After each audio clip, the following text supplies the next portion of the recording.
지난주에 했던 작품에서 한 세트를 미처 못해가지고, 그렇다고 선생님이 이 문제 세트를 대충 넘어가고 싶은 마음도 당연히 없기 때문에 꼼꼼하게 보기 위해서 오늘 이번 주로 넘어왔고요.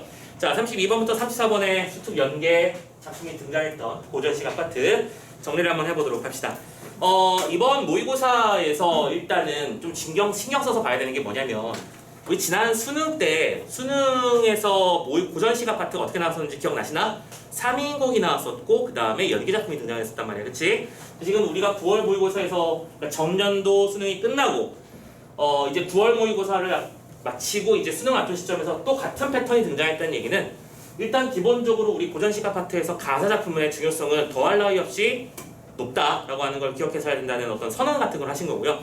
특히 우리가 배우는 작품들 중에서 상대적으로 교과서에서 많이 다뤘던 작품들이라고 보통 표현하죠. 문학 교과서에서나 문학 기출에서 자주 등장했던 작품들은 완벽하게 해석해야 된다는 어떤 전제 조건을 걸어놓은 게 특징인데, 자, 일단은 문제 전체에, 이 문제 세트에 오답률부터 살짝만 확인해 볼게. 지금 32번 문제가 오답률 6이 정도, 그래서 정답률로는 60% 정도 나왔던 문제가 됐고요. 34번 마지막 문제가 이번 시험 전체를 통틀어서 가장 힘든 문제라고 했었지. 34번 문제가 오답률 1위 문제였고요. 이건 엄매 화자 모두 공통적으로 그렇게 등장을 했습니다. 특히 이 34번 문제는 답이 한쪽으로 몰려갔거든요.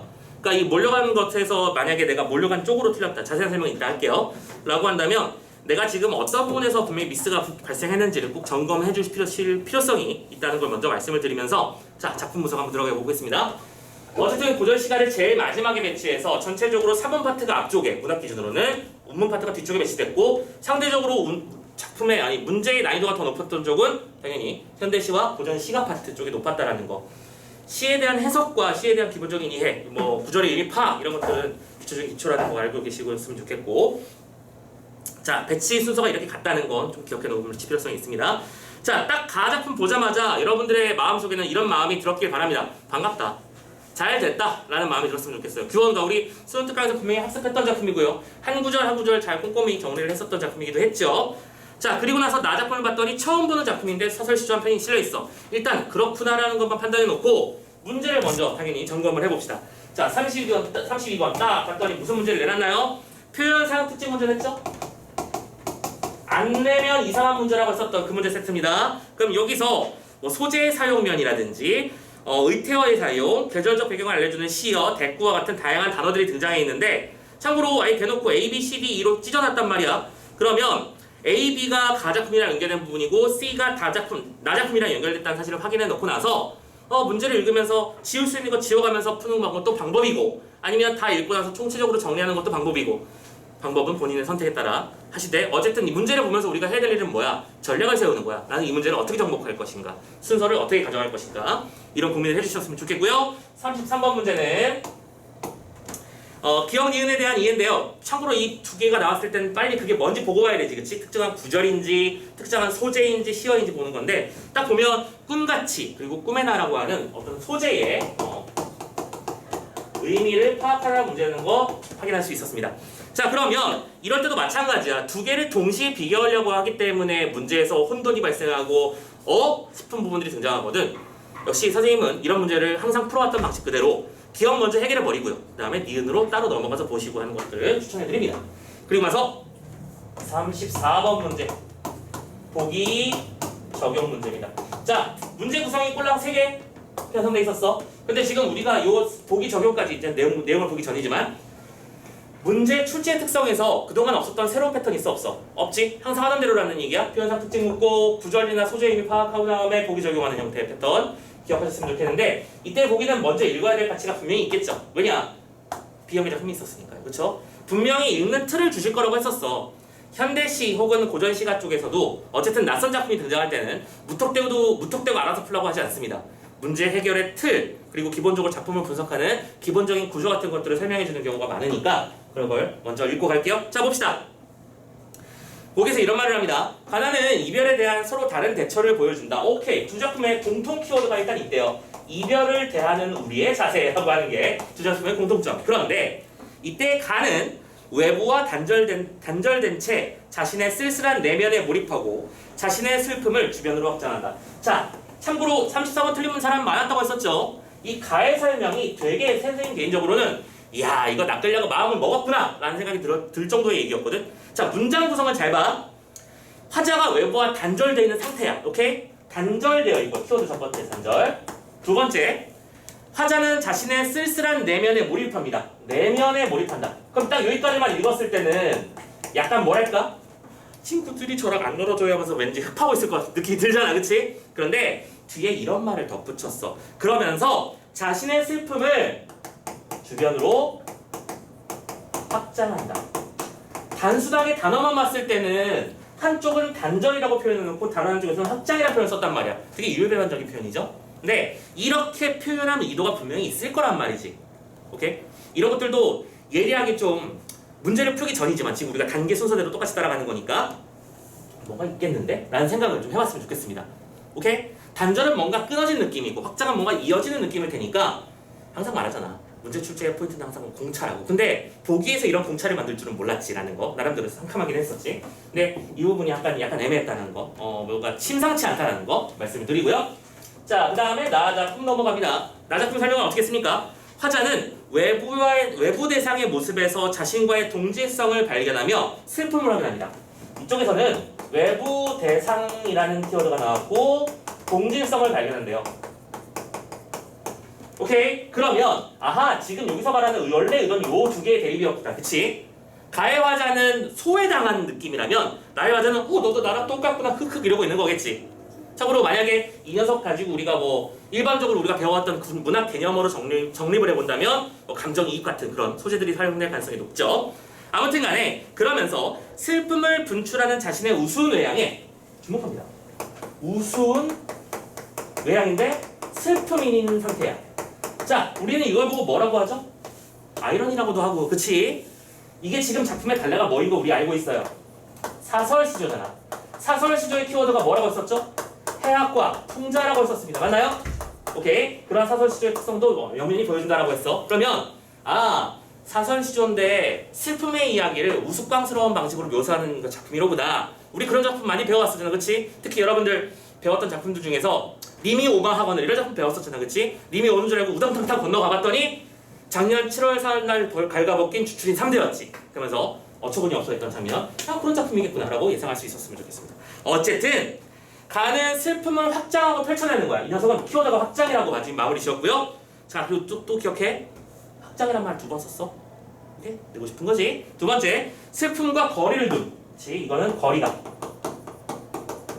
그러니까 슬픔이라는 거를 울어 막 이렇게 빙빙 우는 게 아니라 징징 우는 게 아니라 슬픔과 일정한 거리를 둠으로써 그 슬픔을 극복하려는 자세를 보여준다 라고 하는 게 두 개의 근본적인 차이점이라고 설명했어요. 자, 가도 간데 나 작품을 읽는 어떤 틀을 준 거니까 감사하는 마음으로 익혀놓고 이제 작품을 보는 거야. 근데 다만 생각하실 거는 만약에 지금 문제를 순서대로 푸는 사람 혹은 화장을 먼저 풀고 혹은 엄매를 먼저 푼 다음에 우리 전통적 방식대로 풀어왔던 친구들 같은 경우에는 여기쯤 왔을 때 시간이 많이 부족했을 거야. 그치? 자, 시간 부족의 문제를 어떻게 해결할 것인가에 대한 고민도 여기서 추가로 좀 해줬으면 좋겠어. 만약에 자기 자신이 문학 쪽을 조금 더 확정적으로 잘 푸는 편이라면 당연히 문학을 우선순위에 두고 먼저 푸는 걸 선생님이 강력하게 추천합니다 라고 했었죠. 우리 그때도 여러분들 개인 상담할 때도 다 한 명씩 얘기하면서 너는 이런 타입이구나, 이런 타입에서는 이렇게 하는 건 어때? 그리고 여러 가지 제안을 한번 스스로 테스트해봐야 된다고 클리닉을 통해서 했던 얘기를 기억하셨으면 좋겠고요. 그러니까 지금 여기서 만약에 시간이 부족했는데 딱 보고 나니까 나중에 정리해봤더니 충분히 풀 수 있었던 문제라고 생각을 했다면 이거는 순서 자체도 일단 고민을 좀 해봐야 되는 패턴이 아닐까라고 생각하고요. 어쨌든 마지막이기 때문에 이렇게 꼼꼼하게 정리하는 걸 못하고 문제를 풀어서 날려먹으면 너무 아깝잖아. 그래서 문제풀이의 전략도 좀 고민을 많이 해봤으면 좋겠다라는 말씀을 먼저 드리고요. 자, 가작품의 교원과는 설명 일단은 안 하겠습니다. 문제풀이에 필요한 부분만 부분 발췌해서 설명을 하도록 할게요. 오케이? 왜? 우리 봤던 작품이고 배웠던 공략했던 작품이니까. 나 작품의 시조는 살짝만 분석을 좀 해보고 갈까요? 자, 어떤 내용이 담겨 있는지 한번 보도록 합시다. 제 위에 우뚝 선 소나무 하면서 시작했습니다. 소나무가 제가 무슨 뜻이죠? 언덕이라는 뜻이죠? 언덕 위에 한 소나무가 서 있어요. 우뚝 서 있죠. 뭔가 당당한 모습일 거야. 그리고 보자마자 선생님 고전 시간대 소나무가 등장했습니다. 지조와 절개 아닐까요? 보기를 읽으라고 했다 분명히. 그지? 이건 사전시조 해악이라고 했어. 근데 이 녀석은 바람이 불 적보다 불적마다 흔덕흔덕한답니다.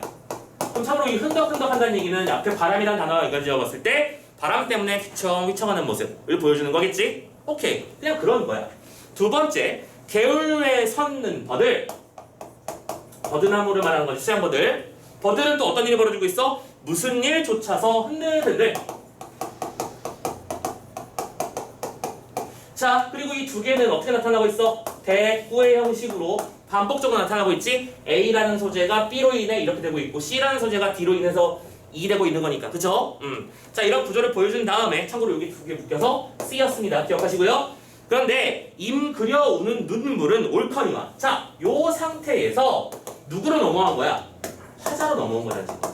화자가 지금 이별, 님을 그리워한다 하고 있으니까 이별이라고 써보자. 그리고 님을 그리워 눈물 흘리고 있습니다. 그치?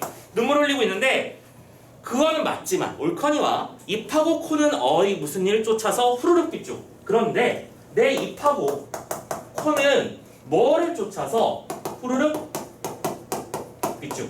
자, 후루룩이라고 하는 건 뭐야? 콧물 훌쩍하면서 이렇게 해내는 행위죠. 그러면 지금 이 상황이 아까 판단을 봤을 때 이별이라고 하는 부정적 상황에서 눈물을 흘리고 끝내는 게 아니라 소나무나 대나무가 주변 상황으로 인해 정상적으로 딱 고추 서 있지 못하고 상황에 따라 움직이는 모습을 보면서 내 신체 기관도 저 소나무나 버들나무와 똑같이 주변 때문에 흔들리고 있는 거구나라고 하는 걸 표현한 거지. 그렇지? 그러면서 동시에 후루룩 빗죽이라는 말을 썼어.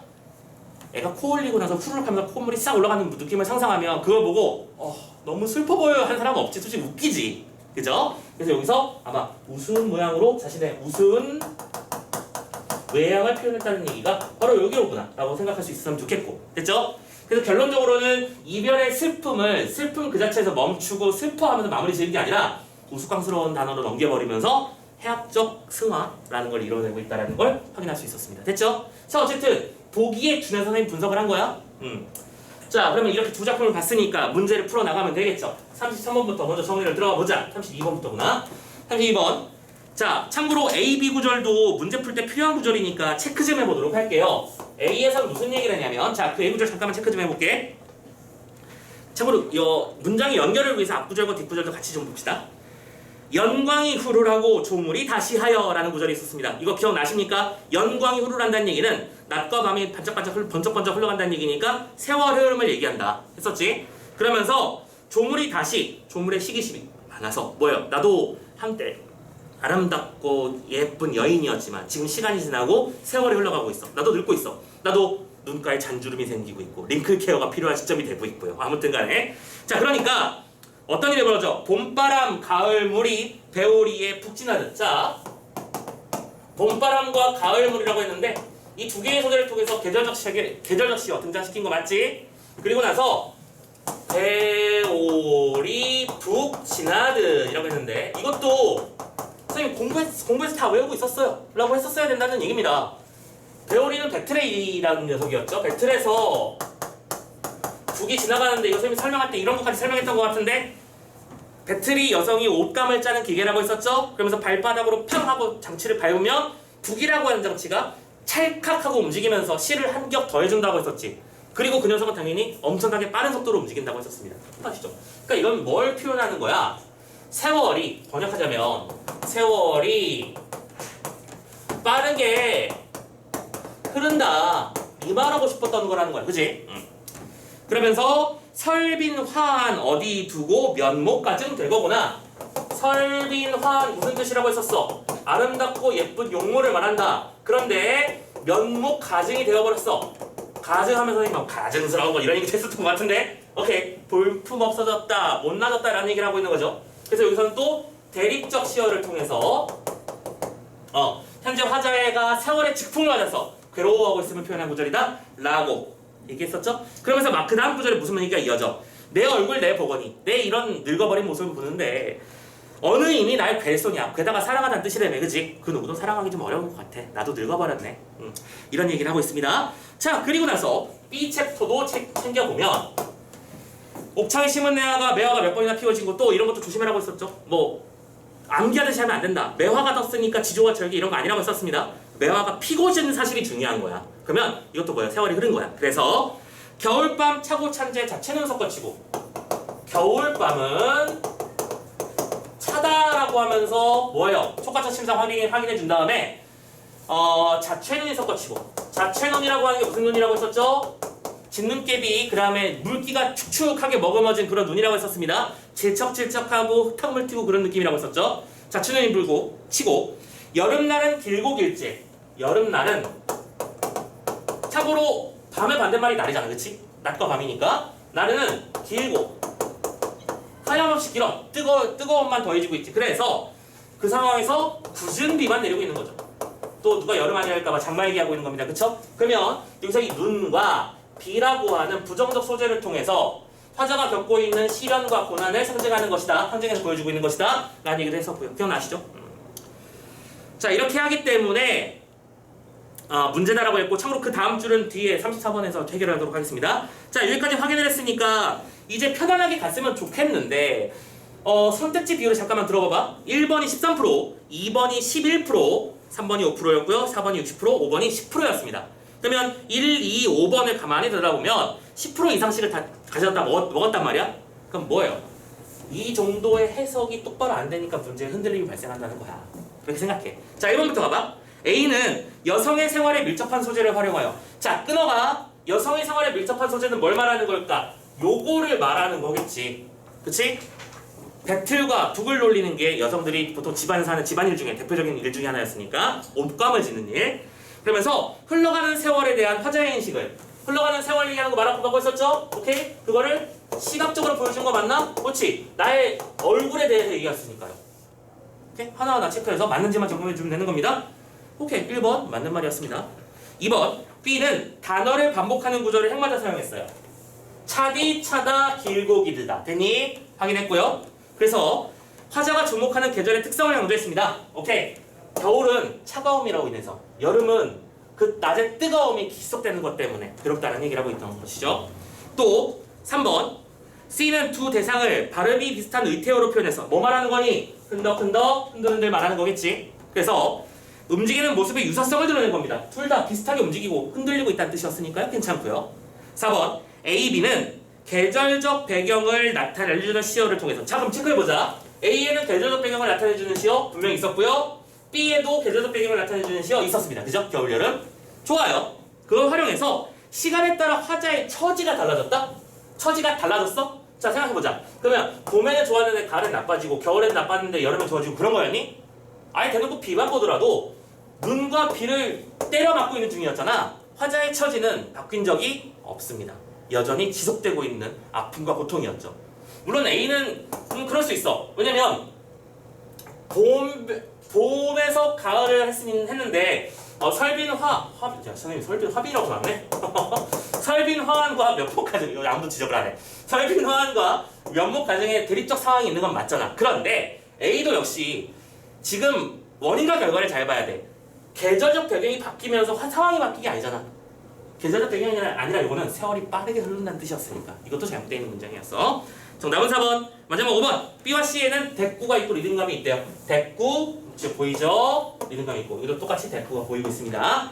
자 그래서 32번 해결했고요. 33번 가봅시다. 자 앞에서 기억은 꿈같이고 니은은 꿈에나야. 자 그런데 이 두 개의 꿈은 솔직히 좀 다른 얘기였죠.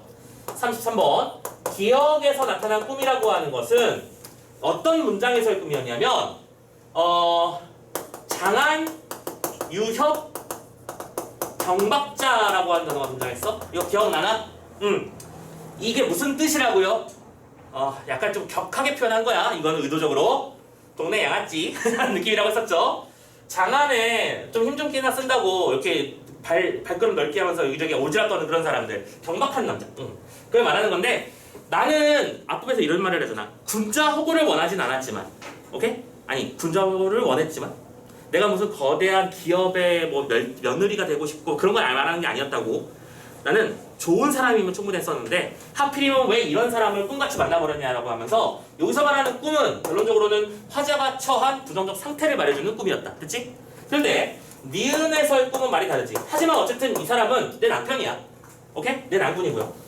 유교사회 안에서 여자는 바람 피우는 게 불가능했고요. 그렇다고 불가능하니까 못할 일은 없겠지만 아무튼 기본적으로 여성들이 억압받던 시대였잖아. 그렇기 때문에 그런 상황 속에서 어쨌든 이 녀석도 내 남편은 남편이니까 꿈에서라도 님을 보려고 하는 거지. 그러면 뭐예요? 너는 님을 보려고 할 때의 대상이니까 두 개의 상황은 둘 다 꿈이라고 하는 소재를 통해서 현재 화자가 느끼는 감정을 표현한 건 맞지만 일단 대상 자체가 다르고 대상 같은 사람이지만 대상을 대하는 태도가 다르다는 걸 신경 써주신다면 자 적절한 거 찾는 거야. 1번 기억은 흐릿한 기억 때문에 혼란한 화자의 심정 아니지. 이게 우리 무슨 흐릿한 기억이야. 2번 니은 현실에서는 화자가 해결할 수 없어서 문제를 해결할 수 없어 선택한 방법이다. 이거 기억나냐? 선생님이 수업할 때 자주 얘기했던 거잖아. 고전 시가에서 꿈은 오케이? 주로 뭘로 등장한다? 갈등 해소의 이중적 매개다. 말씀 자주 들었던 거 기억나십니까? 오케이? 꿈은 기본적인 한계가 있다. 누군가를 간절하게 만나고 싶기 때문에 어떤 소원을 간절하게 이루고 싶기 때문에 사람들은 꿈을 꾼다. 그래서 이거는 꿈은 갈등을 해소시켜줘. 하지만 동시에 꿈이기 때문에 갈등은 해소된 게 아니지. 꿈에 불과할 뿐이잖아. 그래서 그걸 이중적이라고 표현했던 거 기억나십니까? 지금 이 개념을 가지고 문제를 낸 거잖아. 화자가 문제를 현실에서 해결할 수 없으니까 꿈을 통해서라도 오케이? 해소하고자 한다. 꿈의 이중적 기능에 대한 문제 나왔습니다. 예상대로였죠? 2번 쉽게 잡을 수 있었으면 좋겠습니다. 그래서 적절한 선택지 2번 잡아주시면 되고요. 오케이? 자, 3번 가봅시다. 그냥 다 보긴 보자. 기억은 인과의 만남에 대한 기대에서 지금 만남을 기대하는 상황이 아니라는 건 해석 똑바로 했다면 절대로 아니라는 걸 알 수 있겠고요. 이미 틀렸어. 니은은 이별과의 이별에 대한 망각? 이별을 망각했어? 이별을 잃어버렸어? 잊어버렸어? 아니죠? 땡. 4번 기억은 이미 일어난 일에 대해서 회상하는 겁니다. 맞지? 이미 일어났던 일을 꿈처럼 만나버렸죠. 근데 니은은 일어날 일에 대해서 단정하는 게 아니죠. 단정하는 게 아니라 현재 부정적 상황에 놓여있기 때문에 거기에 대한 타겟책으로 생각하고 있는 거였습니다. 마지막 5번 이게 기억은 우연성이고 니은은 필연성인가? 뭐 말도 안 되는 소리죠. 이렇게 딴소리 하고 있는 거니까 쉽게 넘어갈 수 있을 거라고 생각합니다. 됐습니다. 자 이제 대망의 34번 해결하도록 할게요. 그리고 아까 선생님이 34번 풀 때 꼭 한 말씀 드리고 싶다라고 말씀드렸던 게 있었는데 어쨌든 고전 시가는요 무슨 싸움이라고 했었어? 해석 싸움이라고 했었지. 만약에 지금 이 문제를 틀렸는데 좀 많이 문제를 풀 당시에 헤맸다라고 한다면 지금 내가 그게 안 된 거야. 특정 구절을 해석한답시고 일단 눈으로는 봤어. 근데 이 구절이 무슨 뜻인지를 이해를 못한 거야. 쉽게 말해서 피상적으로 이해한 거지. 그런 일이 벌어졌다는 걸 스스로 인지를 해줬으면 좋겠어. 선생님이 해석해 주셨으니까 이거는 그런 뜻이구나 하고 넘어가면 이 문제가 안 풀릴 거야. 위험한 문제였던 거고요. 자, 일단은 선택지를 보면서 그 선택지에 내용된 연결된 구성들이 어떻게 이해되는지를 한번 파악해 봅시다. 먼저 가에서 실소리 상의 울제라고 말을 했습니다. 확인해 보자. 실소리 무슨 뜻이었죠? 귀뚜라미야. 상은 침상이라는 뜻으로 화자가 잠을 자는 장소를 말한다고 썼죠. 침대. 그러니까 다시 한번 귀뚜라미가 침상에서 울 때라고 하는 뜻이었고요. 그러면 귀뚜라미의 울음소리, 울음이라고 하는 것이 화자의 정서랑 연결되면서 감정이입으로 확장됐다는 거. 그래, 아까 얘기했던 어디 가니? 감정이입으로 확장됐다는 그 얘기하는 부분 맞구나. 확인할 수 있겠죠? 오케이.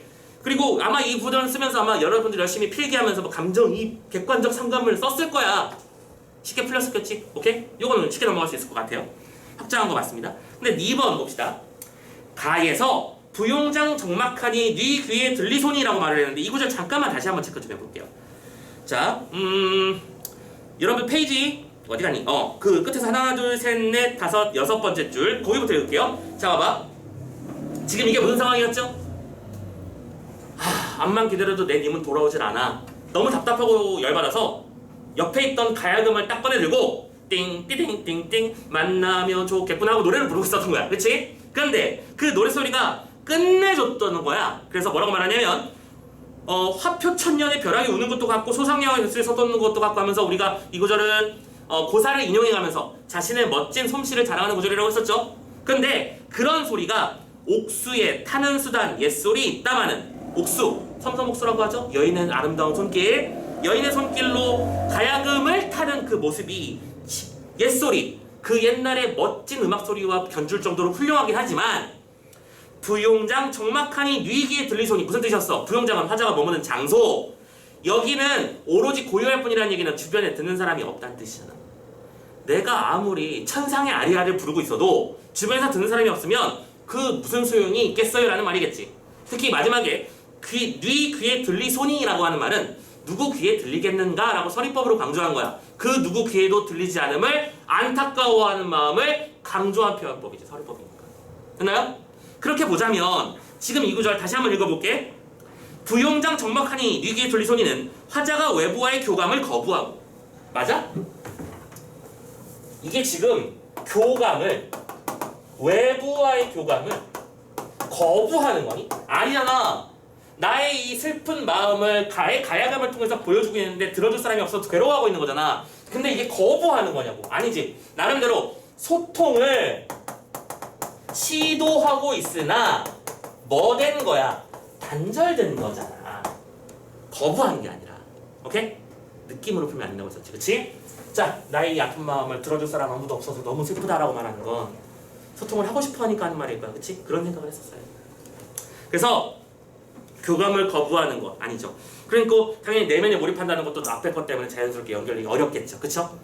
뭔가 외부랑 소통하고 싶은 마음이 다져서 안타까워하는 것일 테니까. 됐죠? 그래서 2번이 정답이었던 겁니다. 됐죠? 자, 나머지 선택지 일단 가볼게. 3번.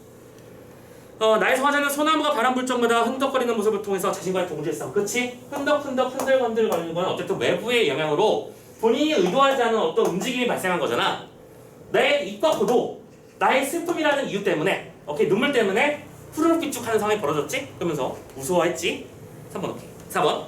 참고로 이 문제의 정답률이 34%였어. 2번이 정답이었고요. 참고로 오답 베스트가 4번이고요. 선택 비율이 44%입니다. 한번 우리 반도 볼까? 선생님 저 이거 4번에서 틀렸어요. 좋네요 확실히. 그렇지 어디 가나 있어요. 자 3번 봅시다. 가의 삼춘화류랑 나의 버드를 의미를 파악해 보려는 거야. 자 삼춘화류라는 구절 잠깐만 다시 읽어볼까? B 바로 밑에 줄에 있었을 거야. 자 이 구절이 무슨 뜻이었는지 기억나니? 삼춘이라고 할 때의 시절 다 쓰자. 일단은 경물이 시름없다. 자 삼춘은 봄날의 3개월 기간을 말한다고 했었어. 번역하면 봄이야. 봄날의 화류는 꽃 화자의 버드나무 류자죠. 오케이? 꽃과 나무가 호어 시절 좋은 계절이야. 맞니? 그러면 요거는 다른 말로 번역해 줄게. 아름다운 자연이란 뜻이지. 오케이? 그리고 나서 뒷구절. 그런데 그럼에도 불구하고 이 경물이라는 거는 자연의 경치를 말하는 거야. 경물이 실험없다, 관심 없다는 뜻이잖아. 오케이? 왜? 나는 내 슬픔에 파묻혀서 주변의 아름다움을 돌볼 겨를도 없는 거잖아. 그래서 우리는 이 구절을 뭐라고 할 수 있냐면 자연사와 인간사의 대비라고 막 설명했었단 말이야. 오케이? 이거 기억나는지 모르겠어요. 근데 이렇게 깊이 있게 정리를 해야 되는데 그냥 아름다운 계절에도 관심이 없구나 라고 해서 끝나버리면 이 해석에 문제점을 발견하지 못한다는 얘기죠. 아니 문제점을 발견해버린다는, 아니 뭔 소리야 이게. 아무튼 간에 제대로 된 해석이 이어지지 못한다는 뜻이야.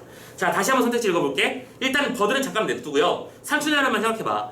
가의 삼춘하류는 화자의 내면과 대비되어 외부와의 단절감을 강조하고 있는 겁니까? 맞잖아. 자연사와 인간사의 대비라며. 이렇게 삼춘하루의 좋은 꽃나무의 모습은 아름답기만 하지만 그 녀석들은 내 마음을 건드리지 못해. 나는 너무나 외롭고 힘들고 괴로우니까요. 그런 뜻이라며. 그 내적 의미까지 정확하게 잡았어야 된다고 썼잖아. 오케이? 자 그래서 가는 맞고요. 참고로 근데 나의 버들은 어떨까? 나의 버들은 아까 화자와 동일시된다고 했었죠. 즉 여기서는 자연이 관심받기 대상이었다면 여기서는 자연이 관심의 대상이었습니다. 그쵸? 쟤도 나랑 똑같이 흔들리고 있는 거구나 라고 말한 거니까 달리라는 말 쓸 수 있겠죠. 무슨 말인지 알겠냐? 그래서 4번은 맞는 말이었던 겁니다. 이해되셨죠? 정리하자면 지금 2번 선택지의 해석 문제라든가 4번, 이게 2번 얘기였죠? 그리고 여기서 4번의 선택지 해설을 잘 들어보시면 아시겠지만 어쨌든 아까 그 해석이 그냥 대충 표면만 흐르는 해석이어서는 안 되겠구나 라는 걸 꼭 기억했으면 좋겠고, 이 과정을 통해서 이 문제를 틀렸다면 이걸 꼭 기억하자. 지금 남아있는 기간 동안 분명히 다른 작품들 복습하고 있을 거 아니야, 그치? 그러면 그 복습을 할 때 작품들의 해석을 그냥 피상적으로만 그냥 이런 해석이야 기계적으로 외우지 말고 그래서 이 구절이 도대체 무슨 말하고 싶은 거지? 이런 것들을 잘 정리까지 해주시기 바랍니다. 오케이? 구절 덩어리까지 잘 보시고요. 자, 그리고 마지막 5번. 나의 후루룩 비축하는 입하고 코는 가의 기나슴 치는 눈물과 다른 겁니다. 왜 다른 거냐고요? 화자가 자신의 우스운 외양에 주목해서 슬픔과 거리를 두는 것이거든. 자, 느낌으로 풀면 안 되는 게 슬픔과 거리를 둔다라는 문장을 이것만 봤을 때는 뭔 소리지 싶어잖아. 근데 보기에서 분명히 뭐라고 했어? 슬픔과 거리를 둔다는 얘기는 이별에 대처하는 그들의 자세였지. 그리고 그 맥락의 뜻은 무슨 얘기였냐면 자신의 슬픔을 우스운 외양으로 표현함으로써 웃음으로 눈물을 닦아내고 있는 표현이다 라고 하는 걸 이해한다면 우스운 외양에 주목함으로써 슬픔과 거리를 둔다는 말은 자신의 웃음을 통해서 자신의 슬픔이라고 하는 걸 극복해내는 모습을 보여주는 것이다 라는 말로 해석할 수 있어야 된다. 오케이? 이렇게 해서 5번도 맞는 얘기로 볼 수 있습니다. 됐죠? 자, 고생들 많았어요. 여기까지 해서 일단은 고전 시간까지 우리 9월 모의고사에 대한 해설을 마무리 지을 수 있겠고, 자, 어쨌든 총 정리 차원에서 마지막으로 한 번만 더 말씀을 드리자면, 얘들아, 구모는 모의고사야, 알겠지? 그냥 모의고사야. 이 시험에 다행히도 내 수능 성적이 아니고, 물론 안 당했을 사람도 있지. 이 시험 성적이 내 수능이었으면 좋겠어라고 생각하는 사람도 있겠지만, 아무튼 간에 이건 모의고사일 뿐이야. 여기서 중요한 건 선생님이 그리고 이렇게 자세하게 문제를 하나하나 짚어가면서 해설을 했던 이유는 문제에서 배울 점이 뭔지를 자꾸 느껴봐야 된다는 사실. 오케이? 그런 것들을 좀 신경 썼으면 좋겠습니다. 하나하나 보면서 내가 왜 틀렸을까? 그리고 나는 어떤 부분에 문제가 있는지를 발견하면서 그 발견에 기초한 극복 방법을 현명하게 공부 시간에 쓸 수 있는 여러분들이 됐으면 좋겠습니다. 선생님 그 차원에서 말씀드리는 거예요. 자, 오케이. 여기까지 해서 일단은 영상을 좀 끊어가고